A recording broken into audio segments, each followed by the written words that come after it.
Hey, what is up guys? Today's video is definitely an interesting one. Although it's not the video I actually wanted to put out, which was instead my Fallout 76 review, which there'll be more on that later, it's still a video which I'm incredibly happy to make. And it's one regarding more details of that ever-elusive game mode that we had teased to us late December. Before we get into that, however, the new Inside the Vault article mentioned a few other bits of general housekeeping, so let's start there. First off, we have the aptly named section, a message on exploits. After mentioning that they want Fallout 76 to be a good experience for all players, they have thanked those involved in helping bring exploits to their attention, and were assured that players using these exploits, or cheat apps as they've been called in this article, who have been spotted by other players and then reported, or those found out through Bethesda's other undisclosed means, will be removed from the game. They then attempted, of course, to appeal to people's better nature and basically asked for people to turn themselves in after using exploits.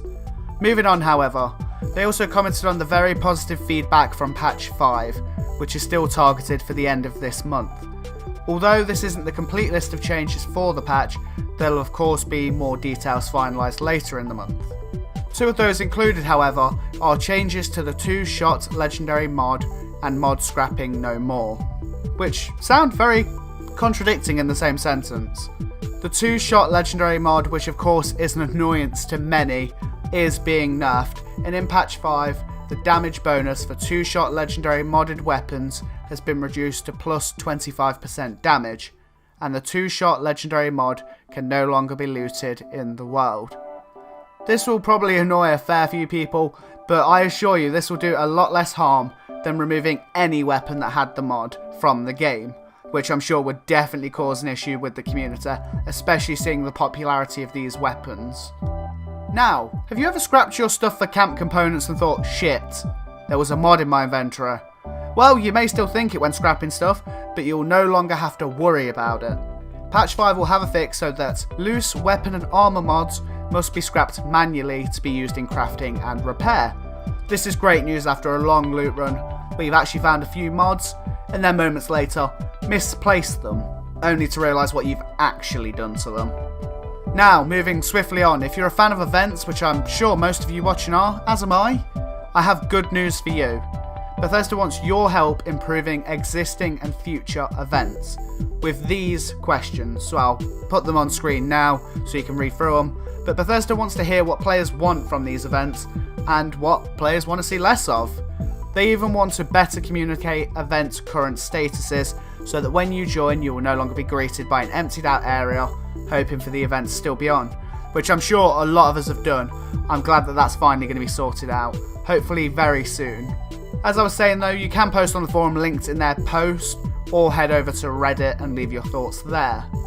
Now, the main course, the creme de la creme, whatever that is, the Battle Royale mode, as we'll call it, for now at least.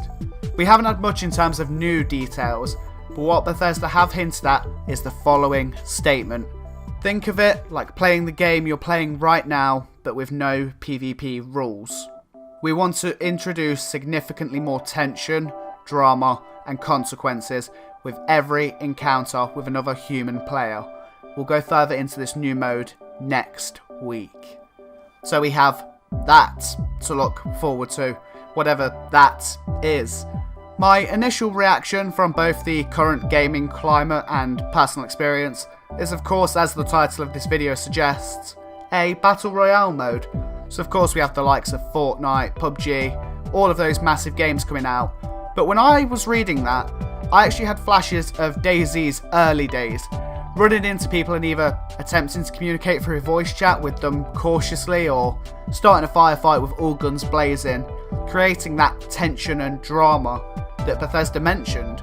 That's just my thoughts though, at least, and I could of course be wrong, but some more concrete information however followed this, with Bethesda confirming that there will be more information on new content and features soon.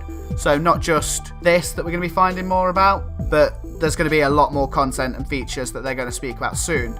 And then this statement, while it's a little early to give specifics, we can tell you that our first major content update will roll out over several weeks, consistently adding new activities to keep the world feeling fresh and ever changing. Now this is something I am definitely down for. The shortened times between patch notes and updates, the rollout of multiple pieces of content, sign me up. With these gaps, as I've said, and the potential stagger of content releases, I believe that Bethesda will be able to listen very closely to players and even observe the community, see what they're enjoying, see what they don't want to add as much of in the future.